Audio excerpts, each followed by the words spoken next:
নমস্কার বন্ধুরা, কেমন আছো তোমরা সবাই? আশা করি তোমরা সবাই ভীষণ ভালো আছো। তো চলো আজকে আমার কাজ শুরু করা যাক।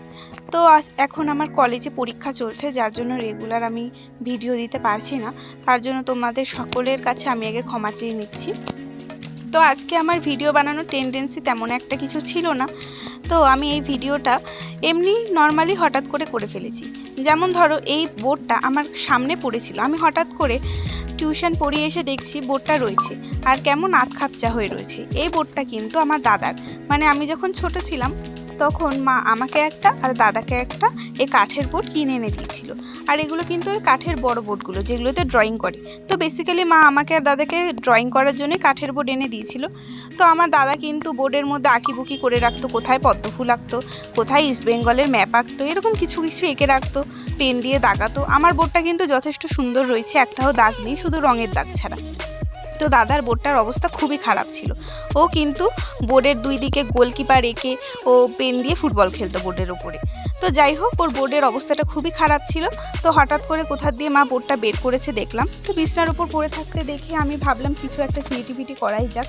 তো বোর্ডের ওপর আমি কালো রং করে দিলাম। ফার্স্টে ফেব্রিক কালার ছিল আমার কাছে, কালো রং। তো ভাবলাম আমার কাছে যা রং আছে সেটা দিয়েই করি। তো কালো রং করে দেওয়ার পর আমি ফার্স্টে একটু তুলির পেছনটা দিয়ে একটু দাগ দিয়ে নিয়েছিলাম, কারণ যেহেতু বড় একটা আমি আঁকবো আলপনা, তো সেই জন্য আমি ফার্স্টে দাগ দিয়ে নিয়েছিলাম, কারণ কালোর ওপরে পেন্সিল দিয়ে আঁকলে তো কিছুই বোঝা যাবে না। তো আমি বড় বড় করে ফার্স্টে আমি তুলির পেছনটা দিয়ে একটু দাগ দিয়ে নিয়েছিলাম, যাতে আমার ছবিটা বেঁকে না যায়। তো এখানে দেখতেই পাচ্ছ আমার কিন্তু এখানে ময়ূরটা অলরেডি আঁকা হয়ে গেছে। তো এখানে এখন আমি করছি আলপনা। তো আমি নিয়েছিলাম হচ্ছে 1 নম্বর তুলি। তো তুলিটা বেশ মোটাই ছিল, 1 নম্বর হলে কি হবে, আমি জানি না কেন এত মোটা ছিল। দেখতেই পাচ্ছ কত মোটা মোটা দাগ পড়ছে। আমি ভেবেছিলাম সরু দাগ পড়বে, কিন্তু মোটা দাগ পড়ছিল। মোটা দাগ পড়ার আর একটা কারণ আছে, কারণ আমার ফেব্রিক কালারের যে সাদা রঙটা সেটা কিন্তু একটু একটু শুকিয়ে গেছিলো। আর শুকিয়ে যাওয়ার কারণ, এই সাদা রঙটা দিয়ে আমি কিন্তু অনেক দিন কাজ করেছি। তার মানে হচ্ছে এর আগে আমি মায়ের কুর্তির ওপরে একটু ক্রিয়েটিভিটি করেছিলাম। তো অনেকক্ষণ রঙটা খোলা থাকার কারণে রঙটা কিন্তু একটু শুকিয়ে গেছিলো, যার জন্য রঙটা পাতলা না হয়ে মোটা মোটা দাগ পড়ছিল।